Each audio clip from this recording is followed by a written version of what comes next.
ৰোজাৰ অবস্থাত কোনোবাই মিছা কথা কয় তেতিয়াহ'লে ৰোজা মকৰুহ হৈ যাব। যদি ৰোজা ৰাখি কোনোবাই অশ্লীল কথা বতৰা কয় বা শুনে তেতিয়াও ৰোজা মকৰুহ হৈ যাব। যদি ৰোজাৰ অবস্থাত কোনোবাই গান বাজনা শুনে, বাদ্যযন্ত্ৰ ইত্যাদি উপভোগ কৰে তেতিয়াহ'লেও ৰোজা মকৰুহ হৈ যাব। শক্তি বৃদ্ধি হোৱা যদি ইনজেকশ্যন ইত্যাদি লয় তেতিয়াহ'লে ৰমজানৰ ৰোজা ভাঙি যাব। যে ৰমজানৰ ৰোজা যদি কোনোবাই জানি বুজি ত্যাগ কৰে, সুস্থ সবল বালিক জ্ঞান সম্পন্ন মুমিন পুৰুষ মহিলা প্ৰত্যেকৰে ওপৰত ৰমজানৰ ৰোজা ৰখা বাধ্যতামূলক। ইয়াক অকাৰণত এৰি দিয়া কবিৰা গুনাহ। যদি কোনো ব্যক্তিয়ে ইমানৰ সৈতে ইখলাছৰ সৈতে সওয়াবৰ আশা কৰি ৰমজানৰ ৰোজা ৰাখে তেতিয়াহ'লে আল্লাহ পাকে সেইজন মানুহৰ অতীতৰ সমস্ত গুনাহ মাফ কৰি দিয়ে। যদি আমি ৰমজান আহিছেই বুলি গোটেই দিন লঘোণে থাকিম বুলি ভাবি চেহৰিত যদি বহুত বেছি খাই দিওঁ তেন্তে আমাৰ স্বাস্থ্যৰ কাৰণে বহুত বেছি ক্ষতি হৈ যাব পাৰে, যিটো হিতেই বিপৰীত হোৱাৰ সম্ভাৱনা আছে। তাৰাৱীৰ নামাজ হৈছে সুন্নতে মুআক্কিদা। যিবিলাক সুন্নতে মুআক্কিদা কাম আছে এইবিলাক অকাৰণতে কোনো এৰিব নোৱাৰে। প্ৰত্যেকগৰাকী মুমিন মুছলমান পুৰুষ মহিলাই ইয়াক পালন কৰিব লাগে। নাহমাদুহু ওয়া নুছল্লি আলা ৰাসূলিহিল কাৰীম, আম্মা বা'দ। ৰোজা ভংগ হোৱাৰ বহু কাৰণ মাছাইলৰ পাতত আমি পঢ়িবলৈ পাইছিলোঁ। গোটেইখিনিতো কোৱা সম্ভৱ নহয়, মই কেইটামান কৈ দিব বিচাৰিছোঁ। ৰোজা ভংগ হোৱাৰ বিভিন্ন কাৰণ আছে। যেনেকুৱা যদি কোনোবাই ৰোজাৰ অৱস্থাত স্ত্ৰী সহবাস কৰে তেতিয়াহ'লে ৰোজা ভাঙি যাব। দ্বিতীয়তে ৰোজাৰ অৱস্থাত যদি কোনোবাই জানি বুজিয়েই পানাহাৰ কৰে, কিবা খায় ইত্যাদি খোৱা বস্তু গ্ৰহণ কৰে তেতিয়াহ'লে ৰোজা ভাঙি যাব। তৃতীয়তে যদি ইচ্ছাকৃতভাৱে কোনোবাই মুখ ভৰি বমি কৰে বা বমি কৰে তেতিয়াহ'লেও ৰমজানৰ ৰোজা ভাঙি যাব। যদি ৰোজাৰ অৱস্থাত কোনোবাই শক্তি বৃদ্ধি হোৱা যদি ইনজেকশ্যন ইত্যাদি লয় তেতিয়াহ'লে ৰমজানৰ ৰোজা ভাঙি যাব।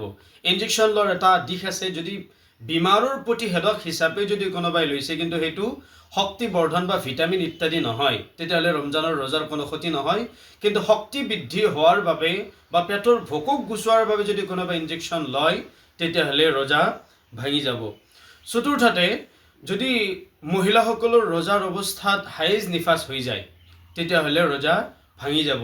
ইয়াত আনুষংগিকভাৱে এটা মাছাইল মহিলাসকলে মনত ৰাখিব লাগিব। যদি ৰোজাৰ অৱস্থাত হঠাৎ হাইজ নিফাস হৈ গৈছে কিন্তু ৰোজা আছিল, এতিয়া মাছাইল মতে মহিলাসকলে ৰোজাৰ সন্মানাৰ্থে খোৱা বোৱা নকৰি গধূলিলৈকে লঘোণে থকাই উচিত। যদিও ৰোজাটো আদায় নহয় লঘোণে থকাৰ কাৰণে সওয়াব পোৱা যাব। এনেকুৱা বিভিন্ন কাৰণত ৰমজানৰ ৰোজা ভাঙি যায় বুলি হাদিছত পোৱা যায়। ৰোজা মকৰুহ হোৱাৰো তেনেকুৱা বিভিন্ন কাৰণ পঢ়িবলৈ পোৱা যায়। সাধাৰণভাৱে যদি কোনোবাই ৰোজাৰ অৱস্থাত ৰোজা ৰাখি মিছা কথা কয়, সাধাৰণভাৱে মিছা কথা কোৱাটো ৰোজাৰ বাহিৰতো জায়েজ নহয়, হাৰাম হয়। যদি ৰোজাৰ অৱস্থাত কোনোবাই মিছা কথা কয় তেতিয়াহ'লে ৰোজা মকৰুহ হৈ যাব। দ্বিতীয়তে যদি ৰোজা ৰাখি কোনোবাই অশ্লীল কথা বতৰা কয় বা শুনে তেতিয়াও ৰোজা মকৰুহ হৈ যাব। যদি ৰোজাৰ অৱস্থাত কোনোবাই গান বাজনা শুনে, বাদ্যযন্ত্ৰ ইত্যাদি উপভোগ কৰে তেতিয়াহ'লেও ৰোজা মকৰুহ হৈ যাব। ইয়াৰ পিছত যদি কোনোবাই ৰোজা ৰাখি কাৰোবাক গালি শপনি পাৰে, গালি গালাজ কৰে তেতিয়াহ'লেও ৰোজা মকৰুহ হৈ যাব। এনেকুৱা বিভিন্ন আনুষংগিক কাৰণত ৰোজা মকৰুহ হৈ যায়। ৰোজা ৰখাৰ পুৰস্কাৰ হাদিছত বিভিন্ন ধৰণে উল্লেখ আছে। এটা হাদিছত এই বুলি আছে, আমাৰ নবী সাল্লাল্লাহু আলাইহি সাল্লামে কৈছে, মান সামা ৰমাদানা ঈমানান ওয়া ইহতিসাবান গুফিৰা লাহু মা তাকদ্দামা মিন যামবি। অৰ্থাৎ যদি কোনো ব্যক্তিয়ে ইমানৰ সৈতে ইখলাছৰ সৈতে সওয়াবৰ আশা কৰি ৰমজানৰ ৰোজা ৰাখে তেতিয়াহ'লে আল্লাহ পাকে সেইজন মানুহৰ অতীতৰ সমস্ত গুনাহ মাফ কৰি দিয়ে। এই ধৰণে আন এটা হাদিছত এই বুলি উল্লেখ আছে, যদি কোনোবাই ৰমজানৰ ৰোজা আদায় কৰিছে, যেনেকৈ ৰমজানৰ ৰোজা ৰখাটো ফৰজ হয়, বাধ্যতামূলক হয়, ৰাখিবই লাগিব। যদি ৰমজানৰ ৰোজা আদায় কৰিছে তেন্তে ফৰজ আদায় কৰিছে। যদি ফৰজ আদায় কৰিছে ফজিলত হিচাপে ক'ব পাৰি তেন্তে ৰমজান মাহত এটা ফৰজ আদায় কৰাৰ বাবে অইন মাহত 70টা ফৰজ আদায় কৰিলে যিমান সওয়াব পোৱা যায় ৰমজান মাহত এটা ফৰজ আদায় কৰি সিমান সওয়াব লাভ কৰা যায়। এইবুলি বিভিন্ন ধৰণত এই ফজিলতৰ হাদিছবিলাক পঢ়িবলৈ পোৱা যায়। আনুষংগিকভাৱে এনেকুৱা আৰু বিভিন্ন ধৰণৰ ফজাইল আছে। ৰমজান মাহত যদি কোনোবাই কাৰোবাক সহায় কৰে, সাহায্য কৰে, গৰীব দুখীয়াক সহায় কৰে, সৎকা কৰে ইত্যাদিৰ জৰিয়তে বেলেগ মাহত কৰাতকৈ বেছি এই মাহত সওৱাব পোৱা যায়। আৰু আপুনি সুধিছিল যে ৰোজা নাৰাখিলে কি শাস্তি হয়।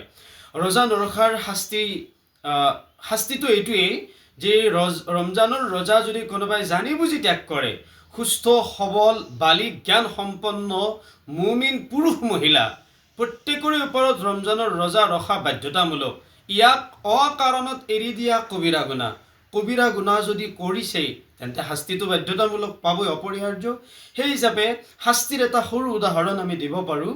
এটা হাদিছত এইবুলি উল্লেখ আছে, এদিনাখন আমাৰ নবী সাল্লাল্লাহু আলাইহি সাল্লামে টোপনিৰ পৰা উঠি ৰাতিপুৱাৰ সময়ত সাহাবাসকলক কৈছিল যে মই আজি ৰাতি দেখিলোঁ সপোনত মোক দুগৰাকী ফিৰিস্তাই লৈ গৈছে ক'ৰবালৈ। আমাৰ নবীৰ সপোন আৰু বাস্তৱ একে আছিল। সপোন দিঠক দুটাই একে আছিল, দুটাই সত্য আছিল। এইটো মুমিনসকলৰ বিশ্বাস। আমাৰ নবীক ফিৰিস্তা দুগৰাকী লৈ গ'ল আৰু এখন পাহাৰত উঠিবলৈ ক'লে। আমাৰ নবী সাল্লাল্লাহু আলাইহি সাল্লামে পাহাৰত উঠিল আৰু পাহাৰত উঠি থাকোঁতেই বিকট এটা চিঞৰ শুনিছে, শব্দ শুনা পাইছে, যিটো বৰ ভয় লগা চিঞৰ আছিল। তো চিঞৰ বাখৰ শুনাৰ পিছত আমাৰ নবীৰ লগত থকা ফিৰিস্তাক সুধিলে, কিহৰ চিঞৰ, কিহৰ চিঞৰ বাখৰ? ফিৰিস্তা দুগৰাকীয়ে ক'লে, আকৌ আগলৈ বলক। আমাৰ নবী আগলৈ গ'ল। ওপৰলৈ গৈ দেখিলে যে কিছুমান মানুহক ভৰিত কিবাৰে বান্ধি ওলমাই থোৱা হৈছে আৰু তেওঁলোকক ভৰি ওপৰমুৱাকৈ মূৰ তলমুৱাকৈ আছে। তেনে অৱস্থাত তেওঁলোকৰ গালবিলাক কাটি থকা হৈছে, ওঠ ছিন্ন ভিন্ন কৰা হৈ আছে। তেওঁলোকৰে চিঞৰ বাখৰ আছিল, যিটো অলপ আগতে আমাৰ নবীয়ে শুনা পাইছিল। তেতিয়া আমাৰ নবী মুহাম্মদুৰ ৰাছূলুল্লাহ সাল্লাল্লাহু আলাইহি সাল্লামে ওচৰত থকা ফিৰিস্তা দুজনক সুধিলে, এইসকল কোন লোক, কি পাপৰ কাৰণে এই শাস্তি হৈছে? তেতিয়া এই ফিৰিস্তা দুজনে কৈছিল যে হে আল্লাহৰ ৰাছূল সাল্লাল্লাহু আলাইহি সাল্লাম, সেইসকল লোক যিয়ে ৰমজান মাহ পাইছিল, সুস্থ থকা অৱস্থাতো কোনো কাৰণ অবিহনে ৰমজানৰ ৰোজা ৰখা নাছিল। তাৰে পাপৰ ফলস্বৰূপে এই শাস্তি ভোগ কৰিব লগা হৈছে। গতিকে এইখিনিতে আমি অনুমান কৰিব পাৰোঁ ৰমজানৰ ৰোজা নাৰাখিলে কিমান শাস্তি হ'ব পাৰে। ইফতাৰ চেহৰি সাধাৰণতে মিতব্যয়িতাক আমি অৱলম্বন কৰিব লাগে। এতিয়া সাধাৰণভাৱে যদি আমি চাবলৈ যাওঁ, ৰমজান মাহ আহি পালেই মুমিন মুছলমানসকলৰ মাজত কেতিয়া কি খোৱা হ'ব, ইফতাৰত কি যোগাৰ থাকিব, চেহৰিত কি থাকিব, আগৰাতি কি খাব, মাছ মাংস ইত্যাদিৰ সেই আয়োজন বেছিকৈ কৰা পৰিলক্ষিত হয়। গাখীৰ ইত্যাদিৰ ব্যৱস্থা বিভিন্ন ধৰণে কৰা দেখিবলৈ পোৱা যায়। মই কোৱা নাই যে এইটো নালাগে। ৰুচিসন্মতভাৱে যাৰ যিমানখিনি ৰুচি খাদ্যাভ্যাস সেইখিনি মতেই তেনেকুৱাকৈ চলাই যাওক বা তেনেকুৱাকৈ খাদ্য গ্ৰহণ কৰক, তাত কোনো আপত্তি নাই। কিন্তু আমাৰ নবী সাল্লাল্লাহু আলাইহি সাল্লামে চেহৰিতেই হওক ইফতাৰিতেই হওক বেছিভাগ সময়তে খুব কম আহাৰ গ্ৰহণ কৰিছিল। কাৰণ কমকৈ আহাৰ গ্ৰহণ কৰাটোৱে নিজৰ দেহৰ কাৰণে লাভদায়ক। যদি আমি ৰমজান আহিছেই বুলি গোটেই দিন লঘোণে থাকিম বুলি ভাবি চেহৰিত যদি বহুত বেছি খাই দিওঁ, তেন্তে আমাৰ স্বাস্থ্যৰ কাৰণে বহুত বেছি ক্ষতি হৈ যাব পাৰে, যিটো হিতেই বিপৰীত হোৱাৰ সম্ভাৱনা আছে। এইটোক আমাৰ নবী সাল্লাল্লাহু আলাইহি সাল্লামে কেতিয়াও আশা কৰা নাই। আৰু তাৰ বাবে এই বহু বেছি খোৰাক ইত্যাদি লোৱাৰ পৰা, খাদ্য ইত্যাদি গ্ৰহণ কৰাৰ পৰা আমাক পৰহেজ কৰিবলৈ কৈছে, পৰিহাৰ কৰিবলৈ কৈছে। আমাৰ নবী সাল্লাল্লাহু আলাইহি সাল্লামৰ যদি খাদ্যৰ ৰুটিনখনৰ পিনে চাবলৈ যোৱা হয়, বিশেষভাৱে ৰমজান মাহৰ যিখন খাদ্যৰ ৰুটিন আছিল, খাদ্যৰ তালিকাত বিশেষভাৱে চেহৰিটো আৰু ইফতাৰিটো ঠাণ্ডা পানী আৰু খেজুৰক প্ৰাধান্য দিয়া দেখিবলৈ পোৱা গৈছিল। মুমিন মুছলমানসকলেও সুন্নত পালনাৰ্থে ঠাণ্ডা পানী আৰু খেজুৰ ব্যৱহাৰ কৰক, আৰু ইয়াৰ উপৰিও যাৰ যিমানখিনি ৰুচি আছে সিমানখিনি ৰুচি হিচাপে খাদ্য গ্ৰহণ কৰক, কিন্তু নিজৰ যাতে ক্ষতি হৈ নাযায়, নিজৰ ৰোজাৰ মৰ্যাদা যাতে নষ্ট হৈ নাযায়, তাৰ প্ৰতি লক্ষ্য ৰাখি চেহৰি ইফতাৰ উপভোগ কৰক বা আদায় কৰক।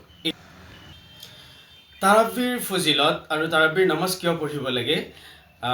আচলতে তাৰাৱীৰ নামাজ এইকাৰণে পঢ়িব লাগে কাৰণ তাৰাৱীৰ নামাজ হৈছে সুন্নতে মুআক্কিদা। যিবিলাক সুন্নতে মুআক্কিদা কাম আছে, এইবিলাক অকাৰণতে কোনো এৰিব নোৱাৰে। প্ৰত্যেকগৰাকী মুমিন মুছলমান পুৰুষ মহিলাই ইয়াক পালন কৰিব লাগে। তাৰাৱীৰ নামাজ সুন্নতে মুআক্কিদা। আৰু দ্বিতীয়তে হৈছে তাৰাৱীহ নামাজৰ বহুত ফজিলত আছে। এটা হাদিছত এইবুলি আছে, আমাৰ নবী মুহাম্মদুৰ ৰাছূলুল্লাহ সাল্লাল্লাহু আলাইহি সাল্লামে কৈছে, মান কামা ৰমাদানা ঈমানান ওয়া ইহতিসাবা গুফিৰা লাহু মা তাকদ্দামা মিন যামবি।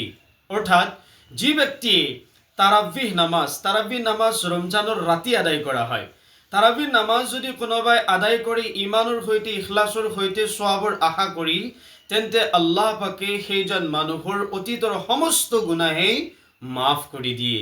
এই হাদিছটোৰ প্ৰতি লক্ষ্য ৰাখি আৰু সুন্নত হোৱাৰ প্ৰতি লক্ষ্য ৰাখিলেই আমি বোধগম্য কৰিব পাৰোঁ তাৰাবিৰ নামাজ কিয় পঢ়িব লাগে, আৰু হাদিছটোৱে আমাক ফজিলতখিনিও উনুকিয়াই দিছে নিশ্চিতভাৱে।